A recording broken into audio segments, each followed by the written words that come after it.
Akashvani eight 90। मैं प्रीति पटेल रायगढ़ की रहने वाली हूँ। मैं रेडियो की नियमित श्रोता हूँ। सबसे पहले मैं आकाशवाणी को 90 वर्ष पूर्ण होने पर सबको हार्दिक बधाई देती हूँ। रेडियो न सिर्फ मनोरंजन का बल्कि सूचना, शिक्षा व संचार का प्रमुख माध्यम है।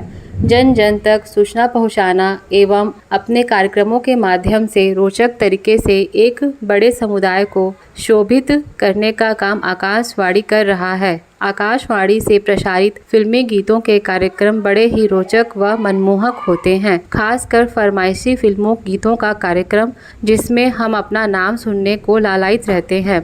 युवाणी में प्रसारित समसामयिक जानकारी निश्चित ही हमारे ज्ञान में वृद्धि करती है। इसके अलावा आकाशवाणी से प्रसारित समाचार नियमित सुनकर हम करंट अफेयर्स की जानकारी बढ़ा सकते हैं। आज सोशल मीडिया का ज़माना है, पर फिर भी रेडियो का अपना एक अलग ही महत्व है। पहले जहां हम रेडियो पर ट्यून कर इसे सुनते थे, आज ऐप के माध्यम से भी सुन सकते हैं। आकाशवाणी के 90 वर्ष पूर्ण होने पर सभी को हार्दिक बधाई। धन्यवाद।